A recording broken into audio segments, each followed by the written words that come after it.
Good morning, guys. So, safely arrived here in Vienna. Ayan. Okay naman. Okay siya. So, ito na tayo sa ating first stop. So, maaga po tayo makarating sa Vienna. So, pag-ikot na tayo. Mamaya pa kasi yung check-in. Okay naman siya. It's okay lang. Medyo basta okay lang. Let's see, siguro pag nakakain na ako, mas okay. So, ito na guys. Ang first stop natin ang Belvedere Palace. Yan. So, let's see sa likod. Mukhang maganda. So guys, yan po ang St. Charles Church. One of the top places na pwedeng bisitahin dito sa Vienna. Ito po ang Opera. Vienna Opera House. So guys, ito po yung tinatawag nilang Hofburg. I don't know kung tama yung pronunciation ko, pero yun na yun. Laki niya. Ganda.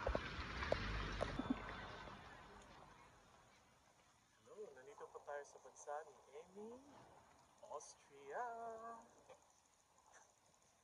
So guys, ito napakaganda ng St. Stephen's Cathedral. So ito na nga guys, iwan ko muna ang gamit ko dahil sobrang nakakapagod mag-effective class. Nakapagod ko pa doon. So, check in na. Siyempre dahil may kamahalan dito sa Vienna, mag-grocery tayo. Tipid. Ito na nga. Tayo lang ang tao dito ngayon. Ay hindi, may tao pa pala sa likod ko. And ito, punta tayo ng napakalalim na metro. Ayan o, look. Char, hindi pala malalim. So, good morning guys. Day 2 dito sa Vienna. And we're heading to Schönbrunn.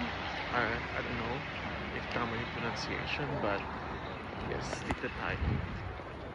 So, cut po tayo dyan. Pero, mamadali na kasi kailangan pa pumunta ng train station. So, ito na nga guys. Tatapos na ang ating Vienna journey. And tungo naman tayo sa next country. Yan, dito na po tayo sa train station. Central Station. And hanapin na lang natin ang ating platform. Thank you. Next travel ulit. So, ito. Delayed ang train natin ng 20 minutes. Okay lang. Oh God. Hey guys, finally. Buting ng train and ayan, plus na tayo. Now, we're off to Prague. See you there.